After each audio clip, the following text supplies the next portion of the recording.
धन्यवाद पूजा। तो इन्होंने कहा कि मैं बीएड डिपार्टमेंट का पुजारी हूँ, तो दक्षिणा तो अभी तक कुछ मिली नहीं है।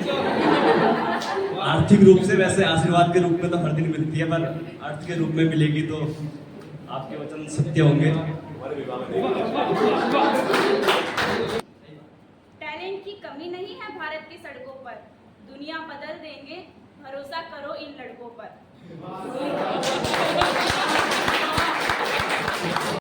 किताब तो मेरा वक्त खा गया, मेरे गानों की किताब आज मेरा वक्त खा गया है, और वो किताब ना जाने कहाँ चली गई है। तो मेरे गानों की किताब से कुछ चुन के लाना मेरे लिए बड़ा मुश्किल था। तो एक मैं अपनी पुरानी नज़्म आप लोगों की उम्र के हिसाब से पेश कर रहा हूँ। और तो आप लोगों का बहुत बहुत धन्यवाद। जैसे गौरी भैया का चैनल है, सभी लोगों से गुजारिश है कि आप लोग सब्सक्राइब और लाइक करना ना भूलें। जैसे कि एक रिक्वेस्ट करना चाहती हूँ, please guys subscribe, like, comment, share Gauri भैया का चैनल शेयर करिए, लाइक करिए, कमेंट करिए, सब्सक्राइब करिए और ढेर सारे फेमस बना दो इसको। और सभी से गुजारिश है कि गौरी भैया का चैनल सब्सक्राइब और शेयर लाइक करना ना भूलें, ये सभी से मेरी उम्मीद है।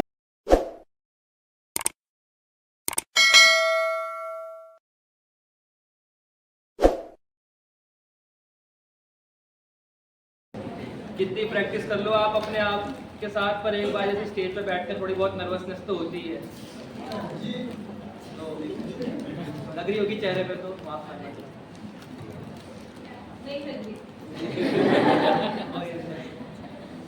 थैंक यू पूजा, तुमसे नहीं कोई पूजा। अब वैसे मेरी कविता भट्ट जी जितनी अच्छी तो नहीं है, खुद से लिखी है वैसे, और इतना कोई हास्य रस भी नहीं है उसमें, बस अपने दिल ऐसे लिख दिया बस। तो शुरू करते हैं। मेरी कविता का शीर्षक है अब मन नहीं है। तो मैं सोच रहा था कि एक स्टंट कर देता हूँ, आऊँगा यहाँ पे बैठूंगा, बड़ी बड़ी बातें करूँगा अपनी कविता के बारे में, और फिर उठ के चला जाऊँगा कि मेरा सुनाने का मन नहीं है। फिर मैंने कहा कि बहुत ज़्यादा हो जाएगा, शुरू करते हैं बस। मैं बैठता फिर तेरे साथ, मन नहीं है। क्या बात है। मैं बैठता फिर तेरे साथ, थामता प्यार से फिर तेरा हाथ, पहले के जैसे करता घंटों घंटों बाद, पर बच्ची मेरे सर पे जिम्मेदारियां कम नहीं है, बन जाऊं मैं पहले वाला आशीष, मेरा मन नहीं है। आगे अगला। क्लास के लिए मैंने खुद को खपाया, कभी ना कभी हर एक का साथ निभाया, पर आखिर तक साथ दे मेरा ऐसा हर लड़का, महेश मैठाणी और कलम नहीं है, नए दोस्त बनाऊं मैं अब मेरा मन नहीं। फर्स्ट ईयर वाले बैठ रखे हैं, आप लोगों के लिए भी लिख रखा है। वाह, तो मैं स्वागत। बहुत करीब से तुमने हमको देखा, कार्यक्रम कैसे कराते हैं हमसे सीखा, पर हमारा बैच ही है सबसे अच्छा, ऐसा मेरे मन में कोई भ्रम नहीं है, विश्वास है तुम पे अच्छा ही करोगे, तुम्हें उपदेश देने का मेरा मन नहीं है।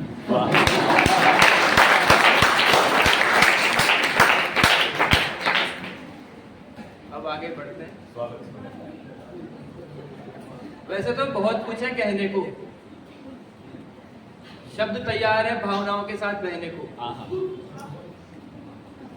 पर कवियों की संख्या यहाँ कुछ कम नहीं है, बैठेंगे ऐसे ही फिर कभी करेंगे बात तुमसे, पर अब और लंबा खींचने का मेरा मन नहीं है। कवि और कायनात के बीच जंग है जारी, कवि की कलम आज भी है पूरी कायनात पर भारी, अपनी काव्य अभिव्यक्ति के लिए बुलाना चाहूंगी उस बांसुरी वादक को, जो अपने जजमानों के साथ साथ पूरे बीएड डिपार्टमेंट में है पुजारी। तो स्वागत।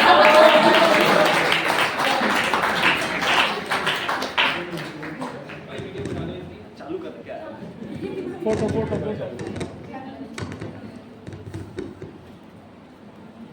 धन्यवाद पूजा। तो इन्होंने कहा कि मैं बीएड डिपार्टमेंट का पुजारी हूँ। तो दक्षिणा तो अभी तक कुछ मिली नहीं है। आर्थिक रूप से वैसे आशीर्वाद के रूप में तो हर दिन मिलती है, पर अर्थ के रूप में मिलेगी तो आपके वचन सत्य होंगे।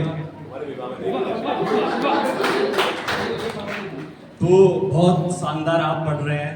तो सर्वप्रथम तो माँ शारदा के चरणों पे वंदन, सभी शिक्षक गणों को मेरा प्रणाम।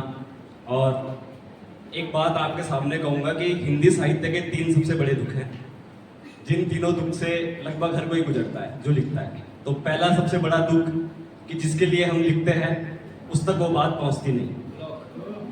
दूसरा दुख कि जिसके लिए लिखते हैं उस तक अगर पहुँच भी गई तो वो समझ नहीं पाता।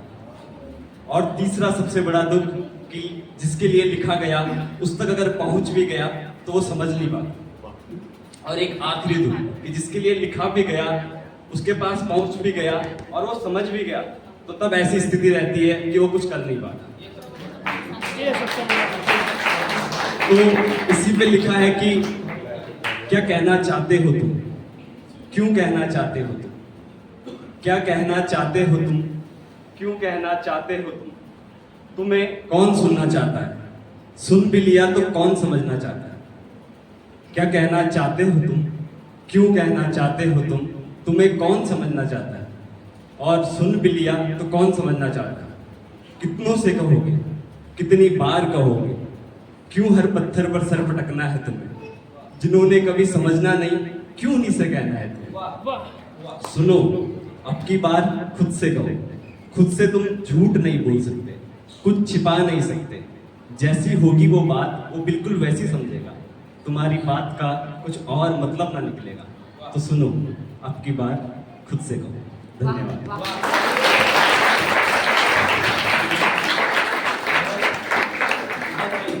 बहुत सुंदर, हमारे बीएड डिपार्टमेंट के कवि को जोरदार तालियां।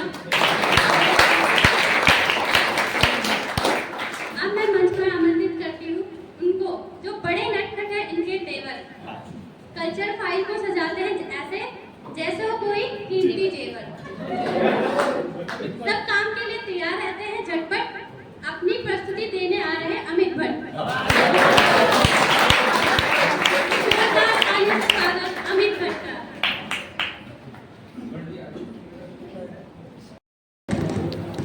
थोड़ा सा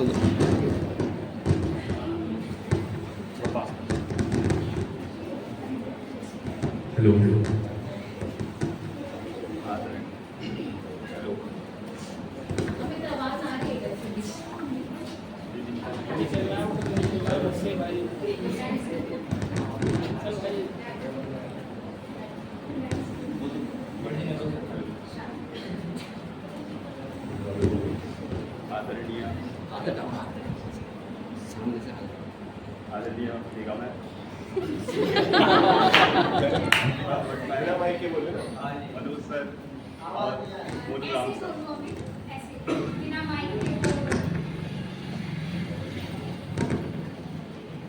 राम सर जी, आप सबका आज काव्य अभिव्यक्ति में बहुत बहुत हार्दिक अभिनंदन।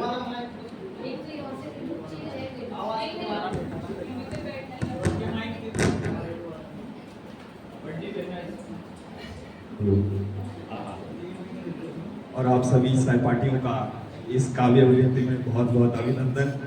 मेरी एक छोटी सी कविता है। एक चिंगारी पूरी बस्ती ले डूबी।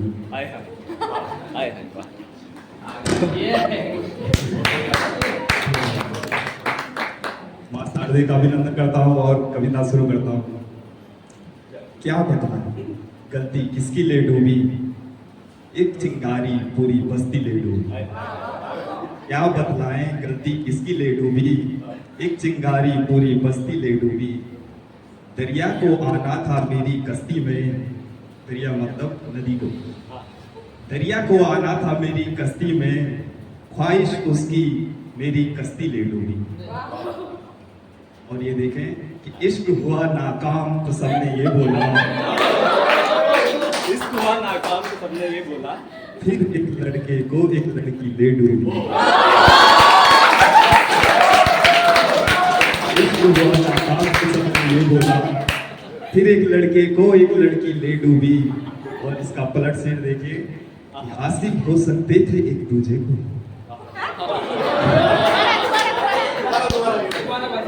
हम दोनों को बस एक चुप्पी ले डूबी। हासिल हो सकते थे एक दूजे को हम दोनों को बस एक चुप्पी ले डूबी। और ये देखें कि पहरेदारी में थे सब, पहरेदारी में थे सब, फिर भी देखो दरवाजे को घर की खिड़की ले डूबी।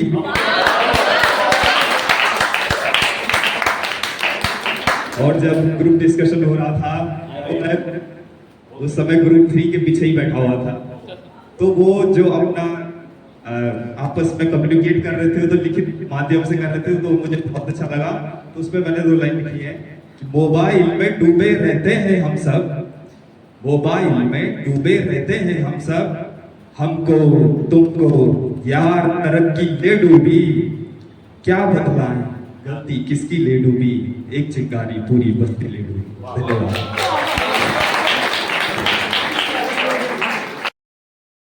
अंधेरे में भी उजालों की चाह होती है, कि अंधेरे में भी उजालों की चाह होती है, हर रात के बाद एक सुबह की राह होती है। मंजिलें चाहे कितनी भी दूर सही, मंजिलें चाहे कितनी भी दूर सही, चलते रहने में ही सारा सुख समा होता है। कि हार से ना घबराओ ये तो बस एक पड़ाव है, हार से ना घबराओ ये तो बस एक पड़ाव है, सपने की हर उड़ान में हर चुनौती का सामना होता है। कि दिल में उम्मीद की किरण जलाए रखो, दिल में उम्मीद की किरण जलाए रखो, हर मुश्किल को हंसते हुए सुलझाओ रखो। जिंदगी की किताब के कई पन्ने हैं कोरे, कि जिंदगी की किताब के हर पन्ने कई पन्ने हैं कोरे, अपनी मेहनत से उन्हें भरते रहो, टूटे ना ये धागे। कि सफलता की सीढ़ी चढ़ने में धैर्य का साथ जरूरी है, सफलता की सीढ़ी चढ़ने में धैर्य का साथ जरूरी है, अपनी मेहनत से उन्हें भरते रहो, टूटे ना ये धागे। जो खो जाता है वो वापस भी मिल सकता है, कि जो खो जाता है वो वापस भी मिल सकता है, हर कोशिश में एक नया मौका मिलता है। हिम्मत और उम्मीद की लौ जलाए रखना, कि हिम्मत और उम्मीद की लौ जलाए रखना, हर परिस्थिति में अपने आप को संभाले रखना। जीत ही लक्ष्य हो ये जरूरी तो नहीं, जीत ही लक्ष्य हो ये जरूरी तो नहीं, हार में भी छुपा होता है अनुभव का खजाना बेशुमार। चलते रहो मुस्कुराते रहो, कि चलते रहो मुस्कुराते रहो, उम्मीद का दामन थामे रहो, जीवन की इस सुंदर यात्रा में खुद को हमेशा आगे बढ़ाते रहो। Thank you.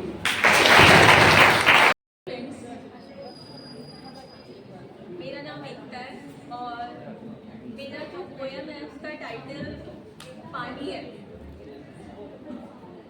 तो मैं स्टार्ट करूँगी।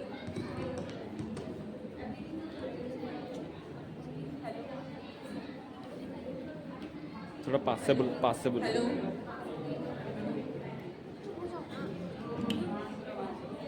धूप तपिश के इस मौसम में शीतलता लाता है पानी, कलकल करती नदियों में चंचलता दिखलाता है पानी, वन वृक्षों और हर प्राणी की प्यास को बुझाता है पानी, रिमझिम होती वर्षा से धरती को सहलाता है पानी, पर्वत पत्थर और चट्टानों में अपनी राह बनाता पानी, पूजा अर्चन आदि कामों में पवित्रता ले आता पानी, रेगिस्तान की भूमि पर अपना मोल समझाता पानी, जलवायु परिवर्तन की आहट से अपना महत्व बताता पानी। धन्यवाद।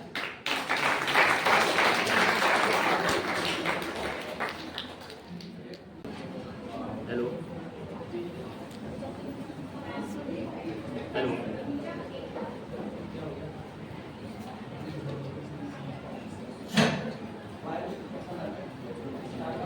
परम सम्मानीय प्राचार्य महोदय जी, विभागाध्यक्ष महोदया, परम सम्मानित शिक्षकगण और सहपाठी, मैं आपके सामने एक कविता प्रस्तुत करने जा रहा हूँ। इसका शीर्षक है जो दिल कहे। वाह।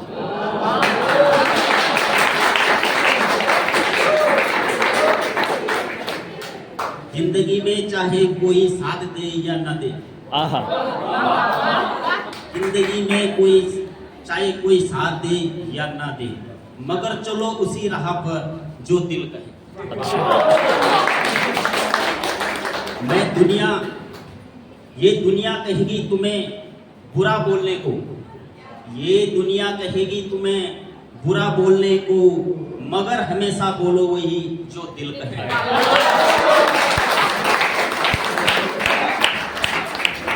जिंदगी की राहों में मिलेंगे कहीं बहकावे, जिंदगी की राहों में मिलेंगे कहीं बहकावे, मगर सफर में सुनो उसकी जो दिल कहे। अभी कहीं आएंगे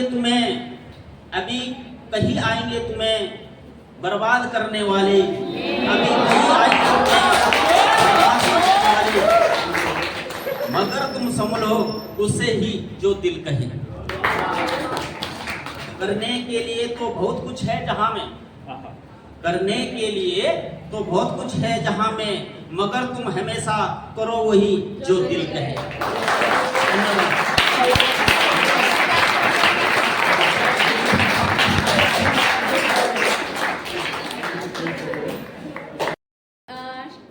कविता का शीर्षक है रोजगार चाहिए। एक्चुअली मैं उन पता नहीं चल रहा है, जोर से बोलो, पास करके बोलो।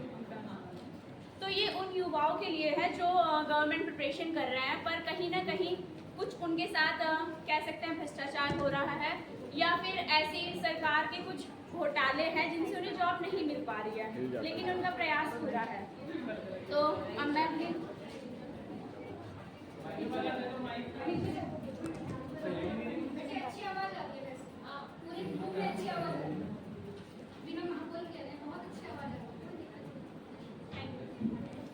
खाली कंधों पर थोड़ा सा भार चाहिए, बेरोजगार हो साहब, रोजगार चाहिए।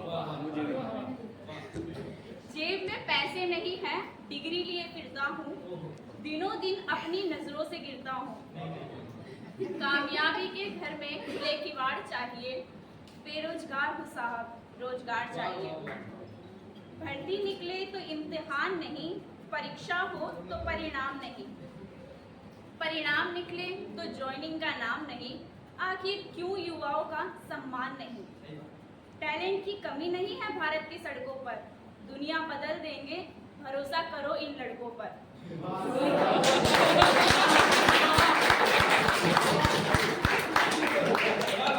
लिखते लिखते मेरी कलम घिस गई, नौकरी कैसे मिले जब नौकरी ही बिक गई। नौकरी की प्रक्रिया में अब सुधार चाहिए, बेरोजगार हो साहब, रोजगार चाहिए। क्यों हर भर्ती पंचवर्षीय योजना है, किस नए भारत की यह परियोजना है, कैसी ये परीक्षा प्रणाली है, अपने युवाओं की छीन ली जवानी है। क्यों पेपर में गलत सवाल डालने, फिर 100 रुपए का व्यापार करने, रैंक लिस्ट का नहीं प्रावधान करते, वेटिंग लिस्ट का नहीं समाधान करते। साहब 2-4 हो तो बोलूं, अरे आप तो जुल्म 1000 करते।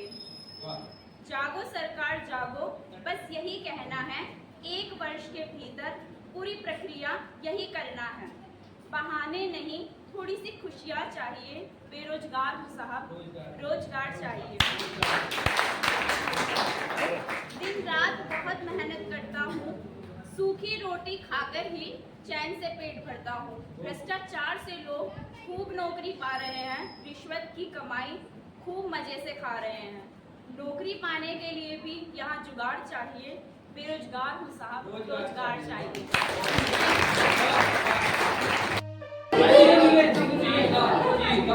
मेरा आप सभी को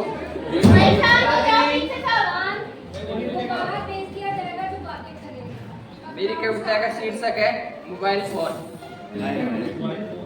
आज नहीं तो कल होना चाहता है, बच्चा हो या बूढ़ा, हर कोई वायरल होना चाहता है। मोबाइल की दुनिया ने कमाल कर दिया है, हमारा बुरा हाल कर दिया है। जब भी मैं होता कहीं अकेला हूँ, मेरा जी बहुत घबराता है। मैं डरपोक नहीं, बस मालूम है मुझे अकेलेपन में मोबाइल से अच्छा कौन मिलेगा मुझे। आज मैं बेबस हूँ, लाचार हूँ, जानता हूँ मेरी आंखों के सामने मेरी आंखों की रोशनी है ये छीन रहा। जरूरत ही है एक इस कदर बन गया है, इसके बिना सांसें भी रुकी हुई सी मालूम होने लगती है। आया था मोबाइल एक सुविधा बनकर, लेकिन नासमझ के लिए रह गया मात्र एक दुविधा बनकर। धन्यवाद।